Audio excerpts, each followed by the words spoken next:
Yo, yo, yo, yo, yo, yo. Welcome back to another episode of the 8 Morning 92 podcast where we always keep it 100. You heard none of them sound effects, did you? Nah. Hey,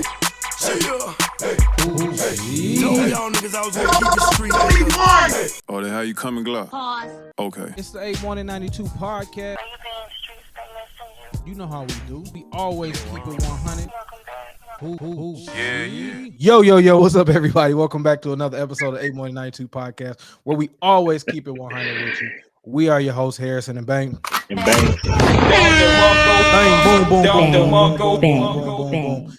And I ain't never had nobody show me all the things that you gonna show me in the special way I feel when you're homie. We gonna always be together, baby. That's what you told me, and I believe it, cause I ain't never had nobody do me like you. Got all those lyrics right, people, which you'll never know There what you happened because we are here honoring the great, the one and only, the first gangster that we ever knew, Mr. Shaw Gregory Moss Bow Wow, Mr. 106 in Park. How are you feeling today, Banks? I'm feeling great, man. I think we got a decent lineup ahead of us to talk about, so I'm ready to get right into it. And we want to shout out our sponsor today. As you see, I got the Dr. Pepper shirt on because Dr. Pepper is sponsoring this episode of the 8 Morning 92 podcast, where they always keep it 100 since 1885. If you want to get you 100 flavors of the 100 best drinks, get you a Dr. Pepper today, where they all, I'm lying, but I just decided to sound good. Man, But yeah, you were using the 100. You were using the 100. I was with you. Hey, you could have kept going, but okay. man, I felt like it, but you know, I didn't feel like keeping it going because we was gonna keep it 100, and that was 99 problems, and that lie was about to be 100. But what's good in your world, Squirrel? We are at that part of the summer where shit is just shitting, and it's just hard to just find some stuff. Other than that, these about to be phone call conversation. Where I'd be like, "What you doing, boy? Shit, just sitting in the house, not doing a goddamn thing." Because I tell people, like, when you do podcasting, like, you got to just really be invested. I feel like if this is hard for podcasts, we were talking about streaming the other day, like, this has to be hard for streamers just to have content up. Like, this is that part where is like you really just got to be talking about niggas' business in order to have like things to talk about. And we're kind of getting to that point where we're in June, which the year is flying by fast, and like, man, it is getting thin to talk about. I honestly feel like we took last year for granted when we had something to talk about every week at this time about what song was coming out, what song wasn't, who was winning the beef, who wasn't, and we just took that controversy for granted because right now we're back to what the summer usually is at this point. The NBA finals are at that slow period where it's a game every 3 days. There's no football going on right now. The Cardi buzz. You only talking about people's baby mama drama and all this type of shit. But other than that, we about to ask niggas if you won that game of pickup. I'm playing Ultimate Frisbee today, so that's what we at right now. What you doing in your day to day? What am I doing in my day to day? I'm just gonna run around and try to make sure the house is clean, man. I've turned into a stay-at-home dad out of nowhere, so I have a bunch of things on my honey-do list to accomplish. Right, Yeah. I gotta go dad my son soon.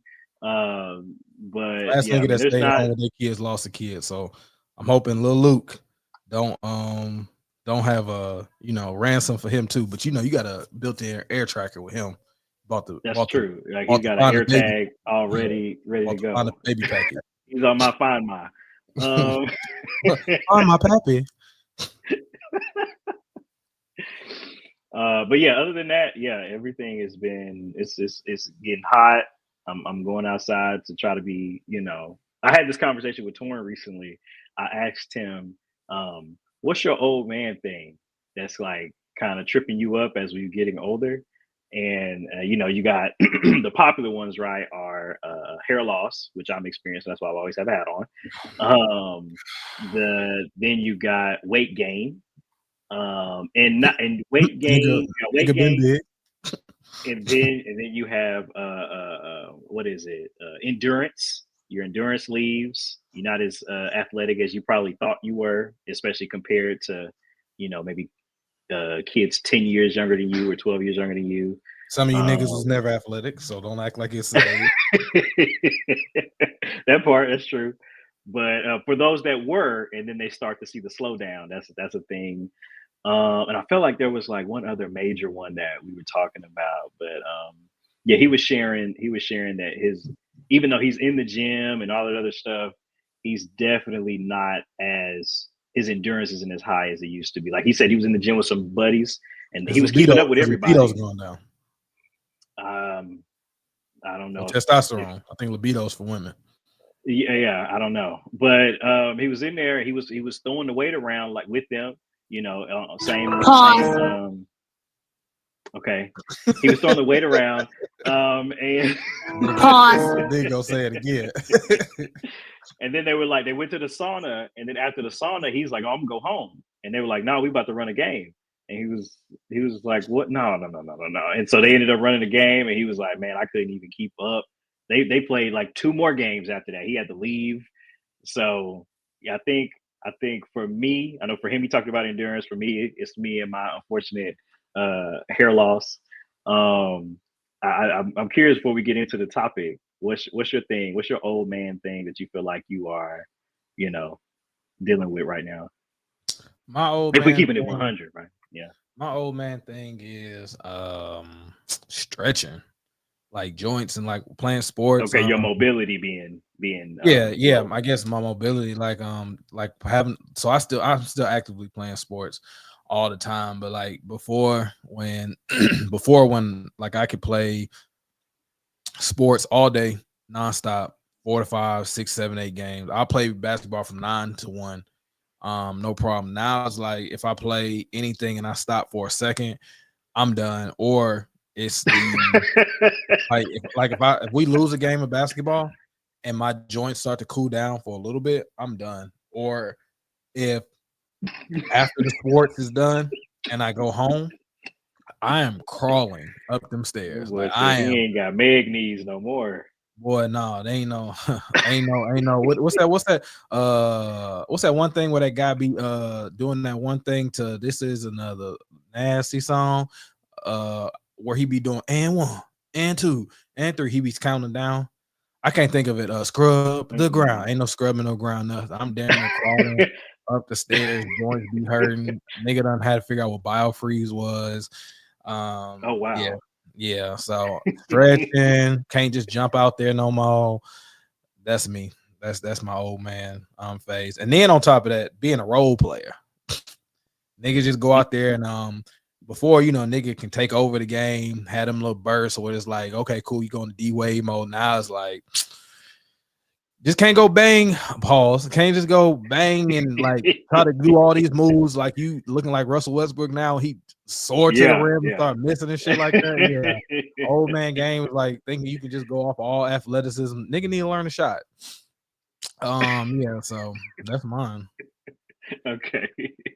Oh, and then taking like unnecessary hits, like them add up. Like I've taken like more knickknacks that turn into like serious little injuries than anything. Like before I could just take a bump, a bruise, and boom. Nah, I take a little shove or something like that, get hit in the rib. I feel like they cracked a piece of my rib, and I take 6 or 7 weeks to heal. So injuries are lingering. They take so long to heal. That's get some milk. Okay. Get some milk.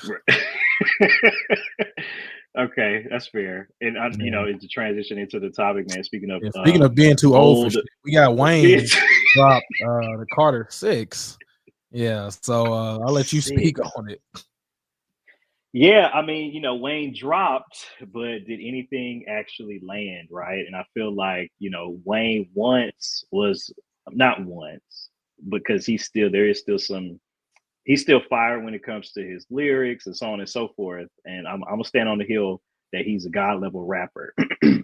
But it almost seems like yesteryear when we would get like clever punchlines, insane wordplay, and even like unpredictable flows in how he delivered his lyrics. And in Carter 6, it feels like he's on autopilot. He doesn't feel as revolutionary as he's been in the past to us. It honestly, Carter 6 sounds like, and I feel like other people have mentioned this as well, but it's like if AI tried to recreate the Carter 3 with none of the hunger, because as you remember in the Carter 3, everybody was talking about that million sold in a week, and we were all glued to whatever outlets we were watching or taking in, like, is Wayne gonna get the million in a week? Is he gonna get the million in a week? Obviously, he ends up getting it. And I felt like that was there for him, like that type of hunger, even though obviously he was wildly successful because it was Carter 3. And he had other, obviously other albums and stuff. But it just, the Carter 6, I've listened to it.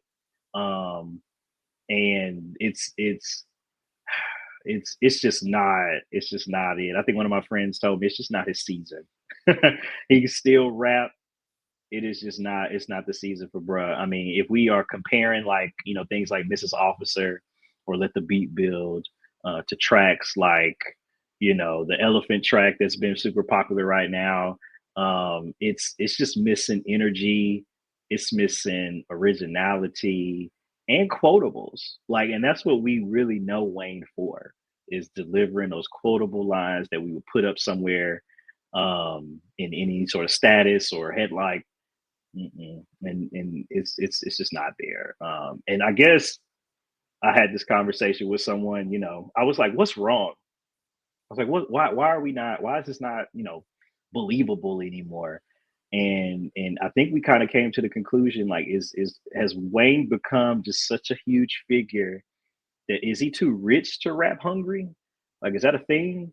I mean, I would like to think possibly, right? Like, I feel like once an artist hits mogul status, the danger, the urgency, and the creativity can start to taper off, unless they're reinventing. Where, I mean, Wayne has already done that. He he's done the reinvention through his rock star time period. He's done the reinvention with the melodic, rap, sing songy stuff. I mean, I don't really know what else he needs to do. And he really, honestly, he sounds content delivering the Carter 6 to us. I don't see any hunger in his delivery. And so, and just keeping it 100, I feel like if this was any other rapper, this album would have gone unnoticed. And I think his legacy is carrying it further than really the content deserves. The production, the song choices, they just sound just so randomized. I don't feel like it was very cohesive.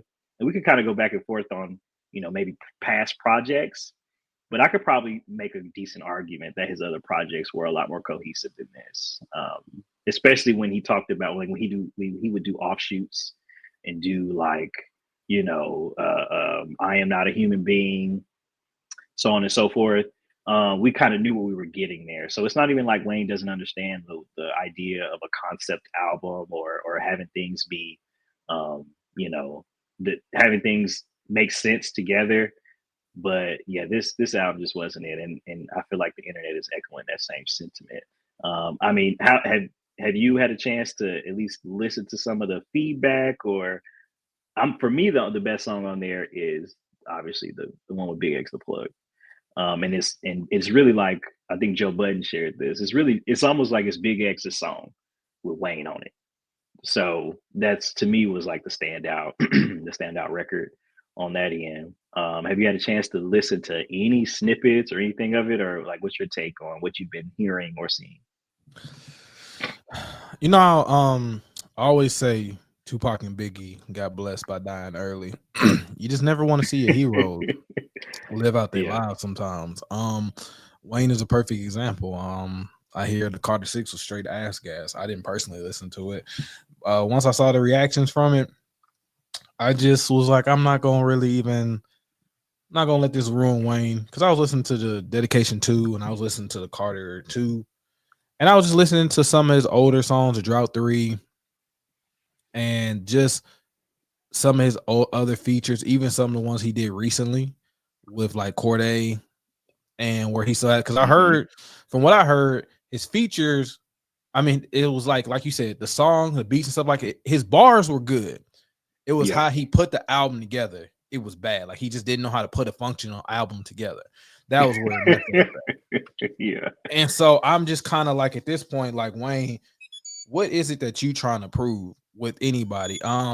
also gave it to this to where I feel like, and I ain't trying to find a way to bring him up, but you got to give Drake more credit for sustaining the type of prowess and the type of longevity that he has for this long, because he's what, 15 years in, and I still play that Party Next Door album whether people want to or not. Like, he can still give you an album for the amount of time that he's been in for this length. Like, he's still able to be Drake. And I feel that with Wayne, I feel like it's with everybody, and it's not just Wayne's album. I just feel like rappers, it can even be with niggas who are in their craft too long. It's something about knowing when to let go. I don't think that there was anybody asking for a Wayne album. And if Wayne was going to do this, Wayne should have. There was no feature on that Wayne album that didn't call for a Juvenile, didn't call for a BG, didn't call for a Nicki, didn't call for a Tyga, didn't call for a Drake feature. So the fact that Wayne, and I feel like this is his karma, you want to be so out of touch. Why did I need a Big X Plain? Why did I need a Big X the Plug feature on a Carter 6 album? You get to this point by showing homage to the people that got you there. If you're gonna go through all these Carters, and it's kind of like Young Thug's shit. Like, Young Thug can't say nothing, and all his music is starting to reflect it. And everybody that's kind of dissed Gunna's music is thriving, but it's like Wayne is, like you said, thriving off of the name Lil Wayne. But like, this is the type of stuff that can make you go to hell, and this album needs to be in hell. At this point, you need to cut them bullshit dreads off. You need to just go ahead and call it a wrap. I just don't feel like this needs to be added to the catalog of the Carters. I feel like the name of the Carter series is so iconic that I feel like this puts a big chink in the armor. Not even a big chink, just put a big ass bullet dent in the armor. And I feel like with this, he really needs to do a little reflecting on where Wayne is at. This really hurt your talk about the Super Bowl. And I also felt like for you to come out to the BET Awards and play this bullshit when the whole thing was nostalgic is an even more indication that you aren't going to get it. And I'm not about to sit there and praise you for being on some bullshit. So I can only give you that much of my take on it.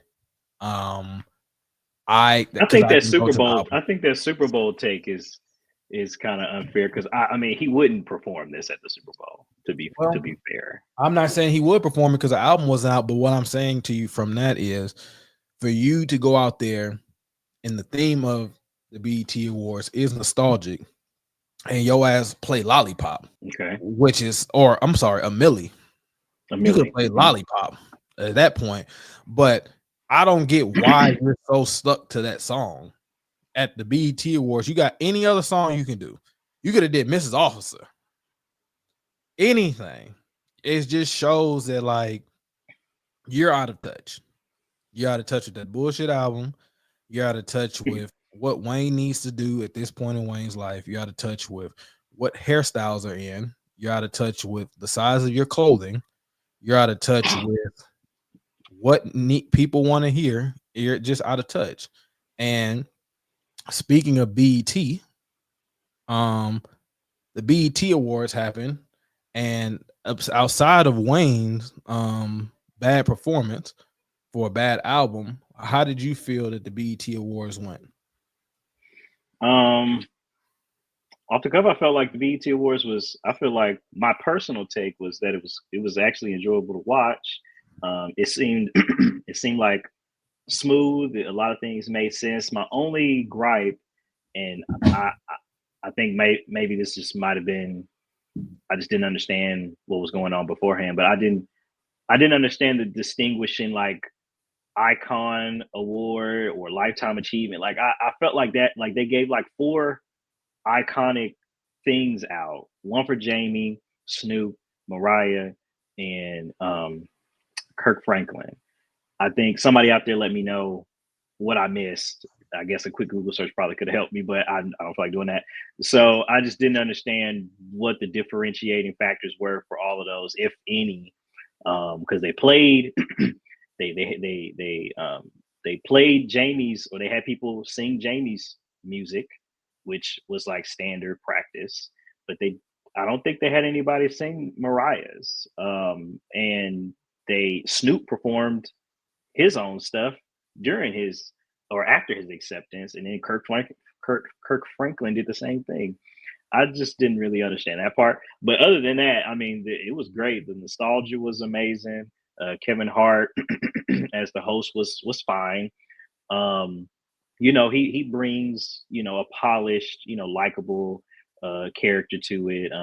I don't think he's really pushing boundaries anymore. He still makes, and you and I both agree that he is his funniest when he's actually off script. And I think he kind of dived into that a little bit. Some of his jokes about Kirk Franklin, but more. I mean, for the most part, though, he's kind of becoming a little more mogul-ish, if he's not already considered one, right? I think, and I'm pretty sure others out there believe that Kevin is a better. But he was just still a placeholder. His monologue was smooth, but it was forgettable for the most part, outside of some of the jokes like I mentioned before. And I think when you do the monologue on those type of shows, that's just kind of created to bomb. So I don't even really put a lot of stock when I know someone's a host and they obviously have to produce a monologue. It just always I think that's the point. It's just like any other monologue anybody does at any award show. Like you curate this little, even if you do it, I don't even know if they do it right or if they have writers that kind of do stuff for them. But it was so the set was basically a typical one. Like it was made to bomb. It was made to kind of make people feel uncomfortable, quote unquote. But we do have a standard, though. I think as far as somebody who comes out and wants to do things like when Jamie Foxx hosted, he was doing impressions and music, and there was a lot of raw moments. So I do definitely feel like Jamie is a standard when it comes to hosting for sure. But Kevin was fine. And again, he's an industry approved individual. But I don't know when it came to this. You know, he was maybe operating at the highest clip he could have, and maybe the job didn't call for that. But I think on that end of the hosting piece, I felt like BET was keeping it safe, not trying to offend others. But now when we talk about the big part, which I feel like a lot of people were enjoying about the show, so we go from like sort of mild to now we kind of heating up with the nostalgia route that they took, right? And I feel like for me, the nostalgia won all the awards at the show because the culture, I feel like, in my opinion, is craving identity anchors in this sort of clout chasey content space that we're in right now. And I think people just really need to be regrounded and recentered in the things that happened before we had all this sort of chaos. People who are famous, quote unquote, but we don't really understand what they do to be famous. Like let's bring it all the way back to the 106 and Park days where you had to have some sort of ability, right? They would do Freestyle Fridays. They would obviously have the biggest artist, whether it was in music, television, or film. Like these people obviously had a body of work to come, bring to the audience, share. They would play little games on the couch. So I really love the fact that they went with the 106 and Park flashbacks and the tribute montages. It just all hit hard, and it was just incredibly fun to watch again, and just to go back to being 15, 16 in the living room, just watching 106 straight after school. I love, I hate that not free, but I hate that AJ wasn't there. And I just thought he was being queued up to be there. I hope everything is fine and he was able to, because he was on the Breakfast Club. He was doing a tour, essentially, and so it was kind of disappointing to see that he wasn't in attendance. But I like the fact that they had all of the guests, or not a guest, I'm sorry, all of the hosts lined up, and I mean, it was great. And I guess I could ask you, and you kind of give me your opinion on this. Like, is the nostalgia, is that the cheat code nowadays? I think so, because it's BET's most authentic space that it holds. I mean, we all have memories of watching Rap City, watching Sita's World, Hits from the Street, um, College Hill. I could go on and on about the other things we would experience on there. I think they brought Hell Date, just even some of the stupid stuff that was on there. I just feel like that even cultural moments with inside of the award show, with the Destiny's Child getting up and doing their dance for Terrence Howard and everyone. Obviously, Monique's set when she does the Beyonce piece, and just any Michael Jackson. So I feel like that is when they are in their bag, and unlike other award shows like the Grammys and all that, I feel like BET owns cultural memories for us, and I feel like they should utilize that more. And so I would love to, see, in closing on my point, I would love to see. I don't think it would ever happen, but like maybe even a '04 like Rockefeller Cipher reunion, or I would rather that than watching like some sort of TikTok personality kind of go viral. I think they should definitely stick to their guns on that. But what are your thoughts on BT and them dipping into the nostalgia bag? Um, I think the nostalgia bag works, especially when you look at who can actually get into the BET Awards. It seems like it's always a lot of older people, and so when like you have like Sexy Reds and she's shaking her butt, for a lot of people that's in their 30s and 40s, it just always seems inappropriate. And you seem like you have a lot of older people at home watching the BET Awards, and um you put so much younger people on the BET Awards. I feel like that's when the BET Awards doesn't work. I feel like what they don't pay attention to is what misses for the BET Awards isn't the fact that it's just they don't mix up. A lot of people that watch TV still are the people that were in the house watching TV. That's what I feel like hit for the BET Awards this year, was it the fact that everybody that was watching it was people at home watching TV. What connected a lot of the streamers was watching how we watched BET back then with 106 and Park, Rap City, and everything like that. So everybody that was listening to them songs or going through the moments were the people that kind of helped bring BET and what it was now. Um, some of the older people that were there may not have been watching BET to that extent, but they were listening to the music. And the people that kind of helped shape it were in the audience that day because they can get it. The nostalgia piece works because of how you shape that channel. If it wasn't shaped off of being a TV era, then I could understand. So I feel like what works for it is you got to do what brought everybody to your channel. 106 and Park, College Hill, Rap City. What's the one with the guy, the little Muslim guy was always walking around? And that Hits from the Street? Yeah, Hits from the Streets. All those things are what brought us to BET. So the nostalgic piece worked. The Summit, that was another one. The yeah. Summit, my bad. So, I feel like when you're watching that and then you're seeing the songs that we had, we don't always need the newest, hottest songs because they don't always translate. They don't always translate to performances. Like I remember I think I saw Lotto's performance.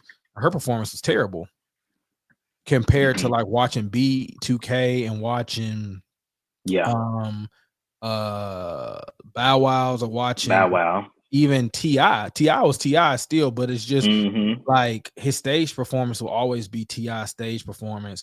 And then you just watch her Lotto is just always just shaking ass. That's kind of what the BET Yes. the BET's awards were. They It's had just started like, to become that. Yeah. yeah, and it's like you want songs you want to be able to get into. Like I see a lot of times where like 50 Cent would be performing 50 Cent songs.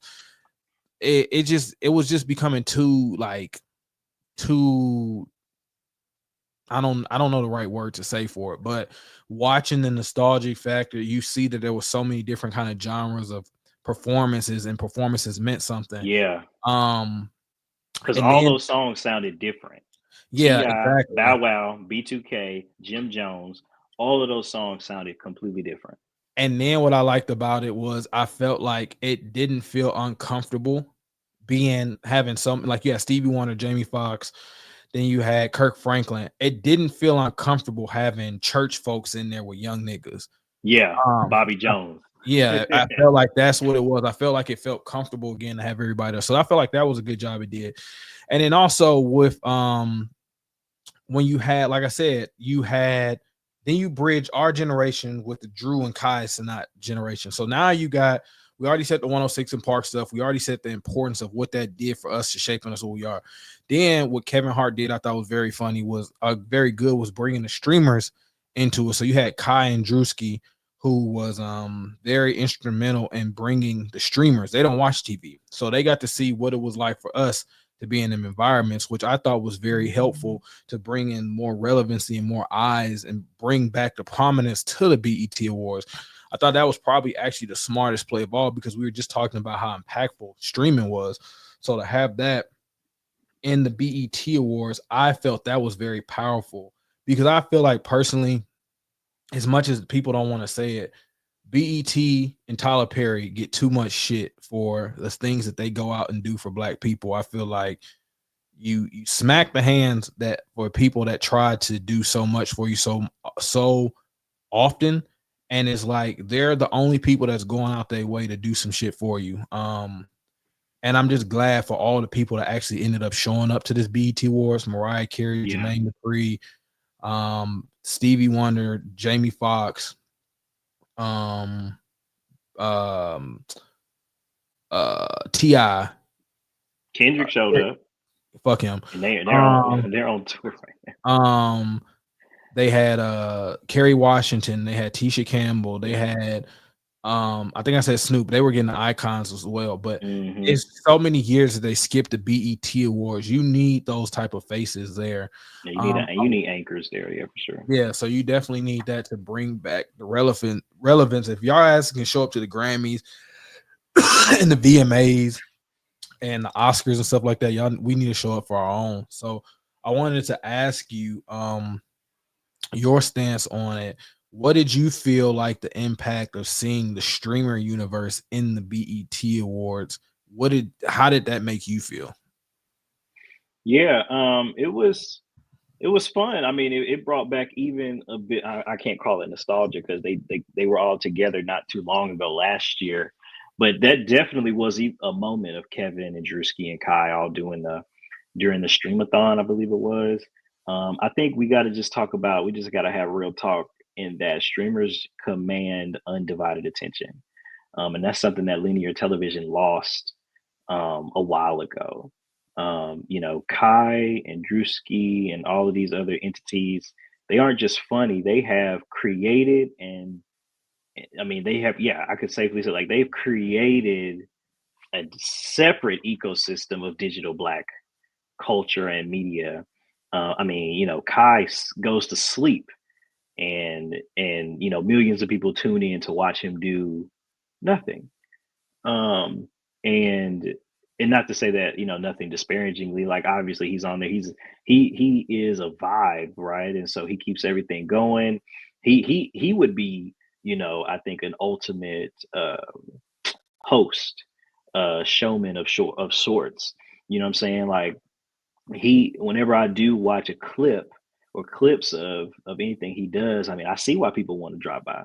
I see why Kevin stops by. I see why SZA stops by. I see why Kyrie, all these people come through. I see why people want to partner with him to, obviously do the streaming university and all those things. Like, he has a magnetism about him that is really unmatched. Like I see why he was on First Take, even though I feel like it was ill fitting because he didn't really talk about anything. But I think they knew that.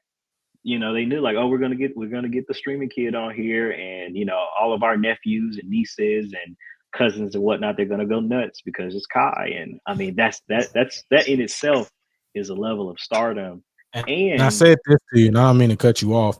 The fact that you Mhm. had people like Marcus Houston, and I'm gonna come back to this name, Wale, and you had people like Kiki Palmer and I'm racing, and it was one other person, T.I.'s daughter, Eric.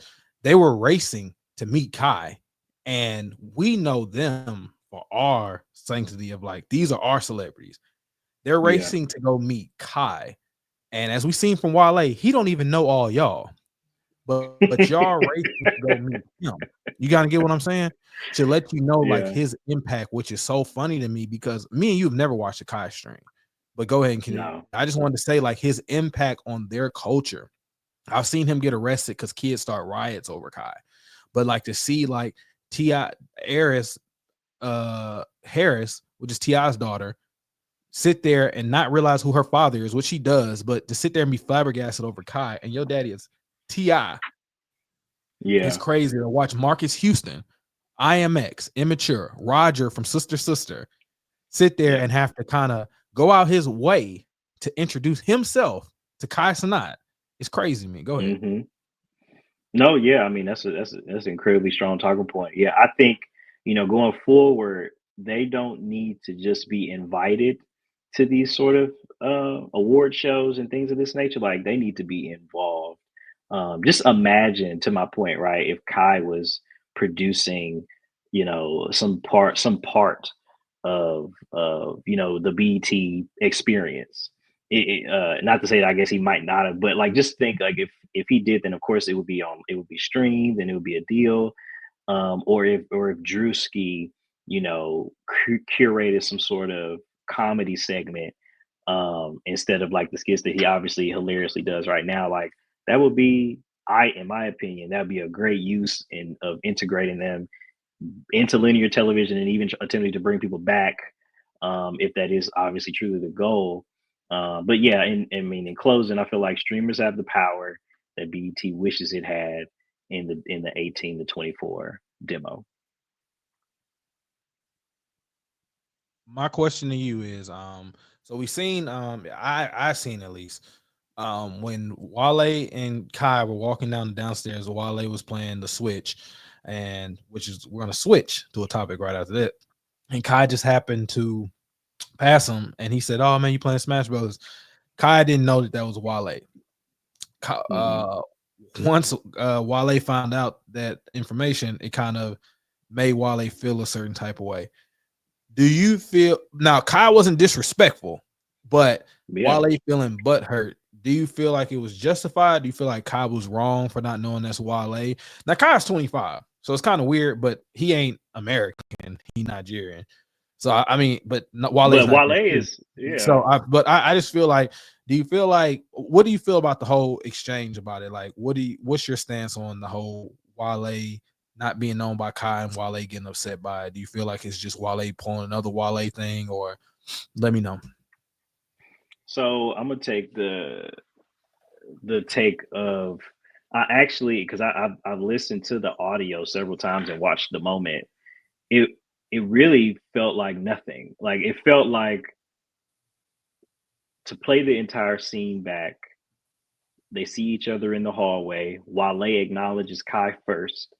Kai then responds and reciprocates and gives him dap, asking what he's playing. They have an exchange about playing the Switch, and then he hops in the van or hops in the truck, and then that's the funny part. Like he hops in the truck, and then he's like, "Oh man, the chat's going crazy, Wally." So that was hilarious. I'm gonna be honest. And then they're like, and then somebody in the back is, I guess, trying to tell him a bit of Wale's catalog, and he's like, "Oh man." But then it cuts off. So I don't know what he might have said after he has that realization. But then you cut to Wale confronting him after, I guess the You got internet, me looking crazy. You got me it looking blows up, crazy. We'll right? It talk blows later. up on the internet. Yeah, you got me looking crazy. We'll talk later. I don't feel like that was like antagonistic. Like I feel like it's like, bro, and this is how I feel like it sounded to me. Bro, it's crazy what's happening right now. This is nuts. I can't believe what happened. They I think they think such and such, but we'll wrap it up later. But we'll talk later. Like I didn't feel like any sort of negative energy from him. It was more like, bro, are you seeing this? That was more the vibe that I got from his interaction with Kai. And of course, Kai played it off and he continued talking to Snoop, which again shows his influence and favor, right? Like you in the middle of talking to Snoop Dogg and you got Wale coming up to you telling you how crazy y'all's interaction was. And then you go right back to talking to Snoop without breaking. I think that is just again just goes to his magnetism and just the type of personality he is, his positive disposition. But so no, I don't think it was that serious coming from Wale. So to go back to like, should Kai know? There's a part of me that thinks he should, just off the fact of where he was raised, which is in New York, which I mean, the DMV to New York isn't the longest drive or what I'm saying? It's not the longest commute in the world. So like the fact that you are unfamiliar with an artist that's in the same region essentially is kind of weird to me that, and I guess we need to go back. So you said Kai is 25 now. So how old would he have been if you do the math for me real quick? How old would he have been in 2011?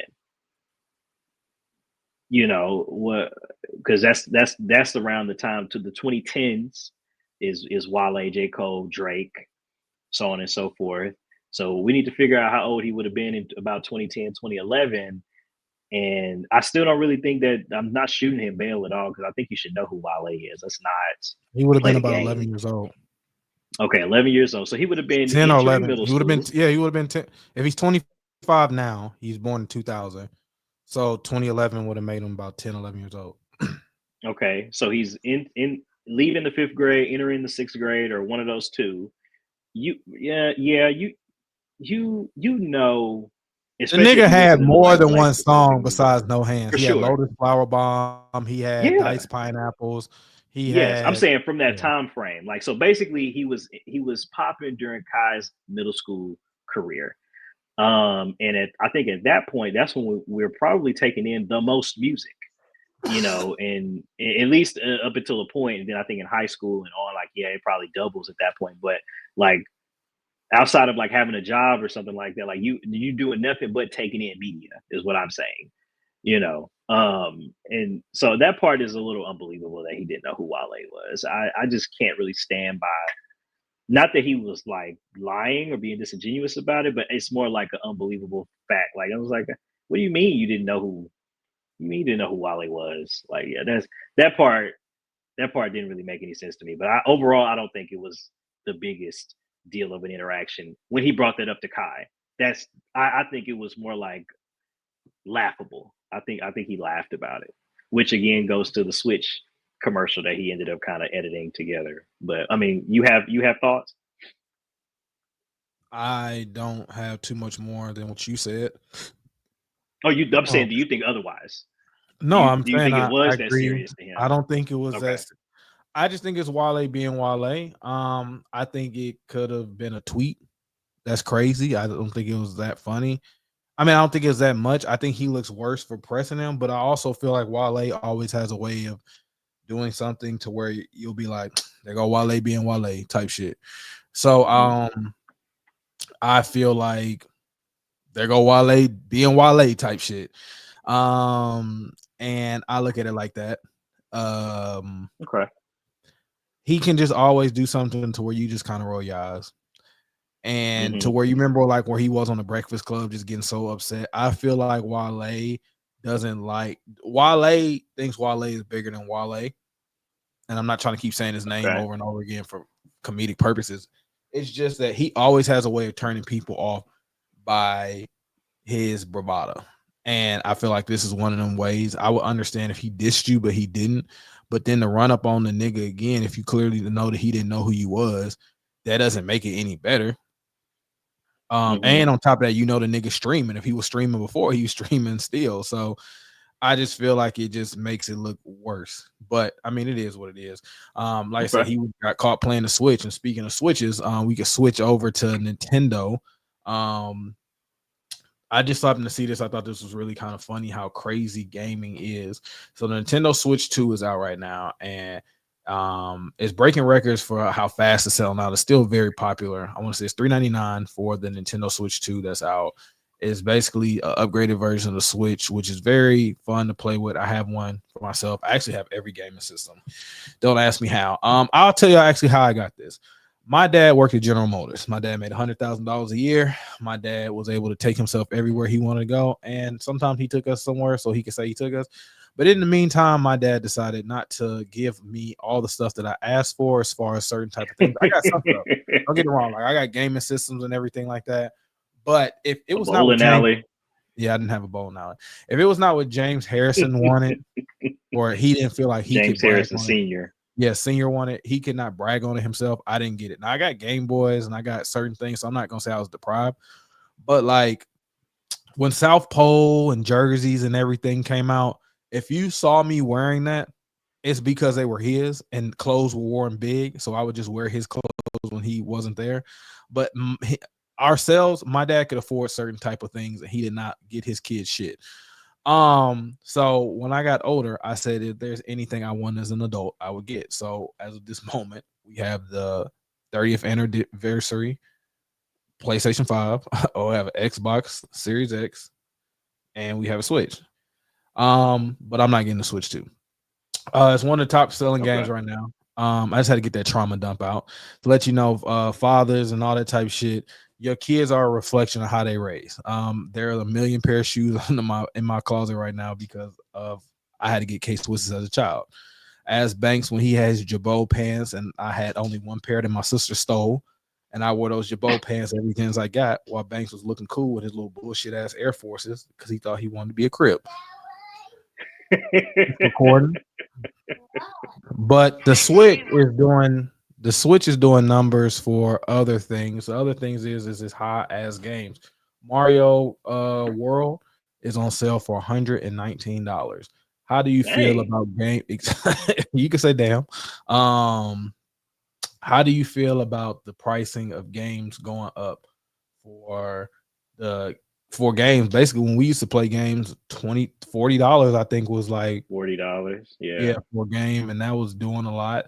I want to say for the Game Boy, it's probably $20-$30. Now games are over $100 for these new price systems. How do you look at yourself? How do your kids look at you and ask you to get these type of games? And what do you feel that with the way that the world is, gas prices are high, grocery shopping is not a luxury. What do you feel like? What does that say about the gaming world that they could put a price that high for a video game, which is supposed to be a leisure, and expect for it to be purchased? And on top of that, it is being purchased as a sellout. I mean, man, it really, I guess, umpire, it sounds really tone deaf because of all the things that you just illustrated with gas prices, food, mortgage / rents, and I'm still expected to spend $100 on the new Madden or the new college football that's about to come out. This is from someone who like plays games, not as much as obviously I used to. And I really am very specific on the type of games that I play. I'm more of like role playing. Excuse me. I'm more of a role play type of person. I love missions, storylines, so on and so forth. Not really your typical like shooter, first person shooter like Call of Duty, that type of stuff. I don't do well. I'm a terrible person to have on your team. I'm not gonna know what I'm doing. I'm just gonna stick to storylines and story arcs that I'm interested in.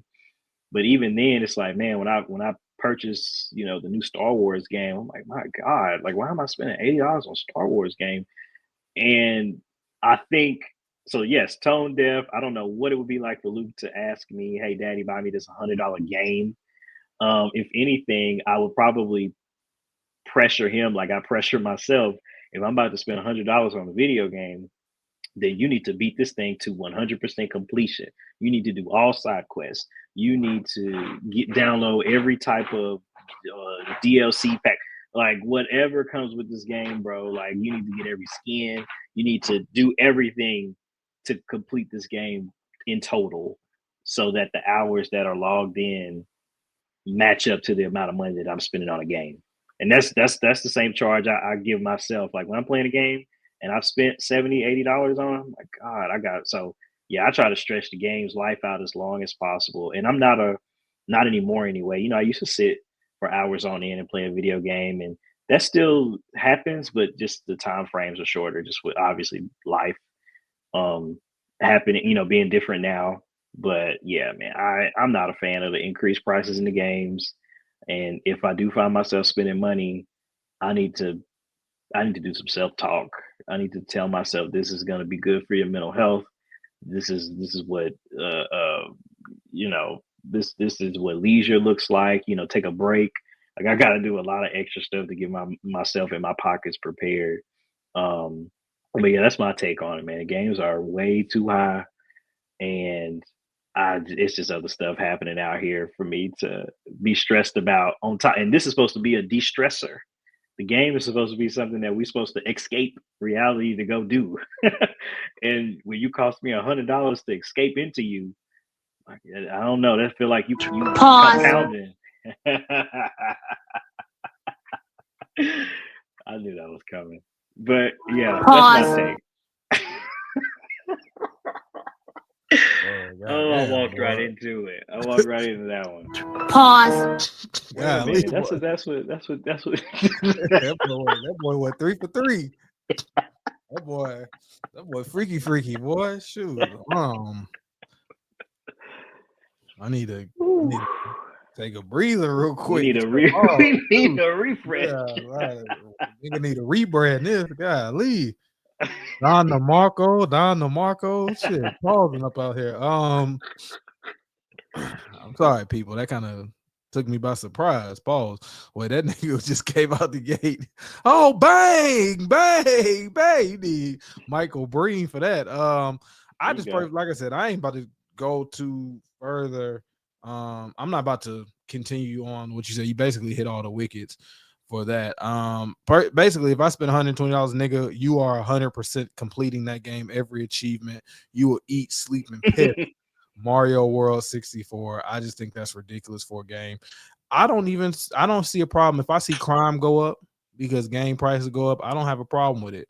I'm a digital person. I don't buy the hard copy of games anyway. But if I see GameStop starting to get hit the fuck up, y'all deserve it. I don't. If crime continues to escalate, y'all deserve it. I don't want to hear anything about. What y'all feel is inappropriate for game or for a store, how people should be civilized when y'all not doing civilized things. So we won't even harp on it. New Pokemon better be in my motherfucking house if I pay $100. I want to see a really mine or some shit like that. So Father's Day is coming up, Banks. I know what I did for Mother's Day, so I'm not really into I don't expect anything, but I'm not gonna lie. I'm gonna be disappointed if I don't get any recognition for Father's Day. I'm gonna just say that. As a single father too, I'll just sit there and say I'm expecting something this year. Not as far as a gift. I'm just expecting some appreciation. That's all I'm gonna say. So as Father's Day approaches, Banks, what is your ideal mindset? How do you feel Father's Day should be for you?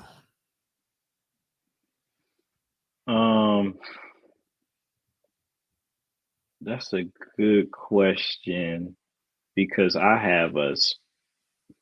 think I have a very normal take on holidays and things outside of my birthday, where I would definitely be more tuned in to the attention that I received. Outside of that, I really am kind of like whatever.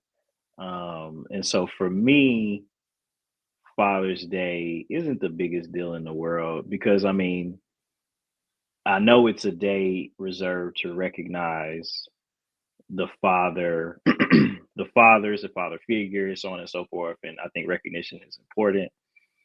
Um, if if that's what we are doing in the household in order to like pacify me, though, I'm not gonna appreciate that, right? So like, Yeah, I think Papa. if Say ah, if Papa. any, Say ah, Papa. yeah, no, that's not gonna cut it for me. If anything, man, I think most dads are like they don't like we don't really want a ton of stuff. I mean, some of us might, I like gadgets and whatnot, but I think ultimately, if you did a survey of dads and the thing that they will want the most would just be uninterrupted time Mhm. to do whatever it is that they want to do. And I think that's the thing that might get lost. I think just dads want stillness. Just leave me alone, right? Like the kids, like just go to grandma house or whatever. Your spouse, whether that's baby mama, girlfriend, wife, partner, whatever that looks like. Just let me just lounge around and do me. Obviously, now the caveat to this is you this has to be very different than how you usually operate throughout your days, right? So if you already chilling every day, then no, asking for stillness is not gonna cut it. But if you are obviously the person that's up, going to work, doing things, fixing stuff, so on and so forth, taking care of basically being that 50-50. I know that's like a super unpopular thing to say, but basically, being the other half in the household, I think you're owed just just some uninterrupted time to yourself the day. So if you are married and to your wife, just go with your girlfriends for the day. Or whatever that looks like, right? Like I Mhm. don't want to be bothered with none of this stuff. I don't really need like a new grill Don't give or me some you shit to do know some work with. All right. Y'all motherfuckers ain't slick. Hey, I bought you a new saw so you can make that table for us at the house. yeah, or even in like yeah, some of that tangible stuff like Women buying get me a shit. Women get tablecloth. shit. Women get shit that can be done on them. Oh, I got you this new back massager that I'll have to use on you. Men get some shit. Hey, I got you that new solder desk so you can do some work. Yeah, okay, we know how it goes. Right. No, I think there needs to be a shift in the Father's Day narrative. I think we need to start celebrating presence over performance. And so just, even and if you are letting me relax in my stillness, don't be a burden or provide any negative vibes while that's happening, right? So I think just even acknowledging me in a nice way of like how things are so smooth that you're here. You like I think the fact that Father's Day is is obviously, like I said at the top, a way to broadcast and signal and recognize men who stepped up. I think I would like to hear that as well.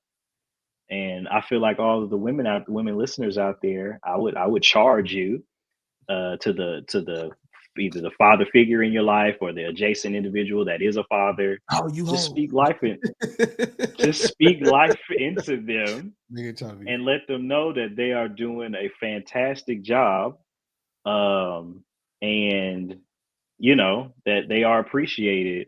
But obviously, and if we're talking about spouses, like yeah, let your husband know that like we this house don't run without you. I think we get into a lot of whole like, oh, what you do, what I do. It's what you all both do. I couldn't do anything in this house if my wife wasn't here. And I would like to think that she would feel the same, vice versa, right? The house is not the same without the other person in it. So yeah, man, I think let the dad sleep in, let them control the TV, eat whatever they want to eat uninterrupted, not have to hear about, if the kids are acting up that you got to go discipline them because you ain't got no structure. Not hear about something that needs to be fixed or whatever the case. Like just let the dad in your life, whether like I said, platonic, relationships to men or romantic or familial, just let them be. I want to be the champion and rebranding Father's Day. It's just letting your man be. That's all I got. Okay. I don't know. I have like a strange theory. I feel like all men should disappear out their women's life for like a week, and like all their responsibilities should just be stripped for like a week, maybe a week and a half. And then a woman should just be women that ain't already like taking care of everything, but women that have men, they should like be stripped and like be single, like with no help. And Yeah. then like on Father's Day, the nigga just magically returns. And then like you have a real appreciation for what the nigga does. I'm not talking about a bum ass nigga that you just support. I'm not talking about a nigga that's just there, and I'm not talking about like a bad father. I'm talking about like actual father. Yeah. But I just feel like my gift would be just the amount that the amount and effort and the attention that goes into Mother's Day, and the amount of work that goes into showing the appreciation for a mother. We all get it. A mother births a child. But speaking from a father experience that takes care actively, I mean, my son is in another room, so my kids are here every day. Um, I think that like a great gift would just to feel that type of I'll jump in front of a car for you type, and whatever that is, however much people go to make sure their Mother's Day feels like it's something iconic. I would like that for a Father's Day. I would like to feel like I don't need the day to myself. You know what I'm saying? I would just like to feel like it's a parent is 24/7, but I feel like, you know, I feel like as a father, the message is that you could do it. People can be a mother can be a mother and a father. I've never seen nobody push. I can be a mother and a father and a mother. It's always the opposite. So I feel like a father is always interchangeable. You always feel like a woman can just go get another father, stepfather, whatever. A father seems like it's always an interchangeable piece, but a mother feels like you only get one mother. Father just seems like he's irreplaceable. If you go on a chessboard, it's supposed to be it's checkmate when you do the king, but a father sometimes feels like a pawn or any of those pieces that you got a bunch of. So I just feel like, you know, as a father, I would like our place to feel like you can't go the same type of existence as you would without your mother. So I would like to have that same type of pedestal. That would be my gift. To have that same type of like importance as people go for their mothers. I agree with that. So I don't know that's give. I don't know just that feeling of like if you weren't to be here, everything would stop for everybody. And I feel like the world goes out their way to make that feeling for mothers. And for fathers, I feel like the message that's pushed to fathers is to kind of keep pushing and get stuff done. And mom will handle everything at home. So yeah. And I feel like that's kind of like a fucked up message as a man. And I feel like sometimes like you as a father want to know that like you matter on the same equivalence. You know what I mean? So that would be my gift. Okay. Yeah. I don't want to just be walking around my balls out saying, "Can I watch TV all day like you?" But I understand what you meant because I do that all the time. So I feel like that'd be letting people off the hook easy. You know, shut the Bro, motherfucker. put your balls up, bro. Pause. So That's actually the opposite. What? my balls up. Yeah, put them up. Why are they out? The fact that they out is the pause. Pause. Thank you for pausing yourself. I didn't pause. You got anything to lean out with before we go? No, I'm just glad everybody is liking and subscribing and sharing and listening to the good content that we are curating for them and hopefully they like the direction that we're going in and the topics that we're picking. And if you have any suggestions, please reach out to us at the social media handles. We're on TikTok, we're on YouTube, IG. I don't think you have a Facebook. Email. It's a Facebook out there. I'm just not running it. I just got to give it to Oh, them okay. who got a Facebook so they can run the page. So, all right, well, let them know the handles then. It is you can email us at the 8more92podcast at gmail.com. If you want to send us our IG, you already know y'all can always send us at our IG at 8mt92_podcast. If y'all want to go to our TikTok is 8more92. So that is our TikTok page. And if you want to go to our YouTube page, the 8more92 podcast, which is our YouTube page, make sure y'all can send messages and subscribe. We are at 30K. Yes, 30,000 subscribers on the road to 100K. And when I get that plaque, I'm gonna show the fuck out. When I get $100,000 subscriber plaque, $100,000. 100,000 subscriber plaque, boy, don't even say nothing to me at that point. I like what I'm hearing. Hey man, but this has been another episode. Happy Father's Day to all the fathers that's out there actually doing stuff in their lives. Yes, sir. Tonio, Jern, Dolly, Kendall, Banks, Darius, Mike, Chris, all of my homeboys that are named Chris, John. I think I said Darius. I hate putting on the spot because I'm gonna forget a father, but all my niggas that got kids are actually in their friends' lives. I mean, they child's lives. Torrin, love y'all. Happy Father's Day. We'll holler at y'all later. Peace. Yo. Welcome back to another episode of the 8more92 podcast where we always keep it 100. You heard none of them sound effects, did you? Nah. Hey. Y'all niggas I was gonna keep it street. Oh, then how you coming, Glock? Pause. Okay. It's the 8more92 podcast. You know how we do. We always keep it 100. Yeah.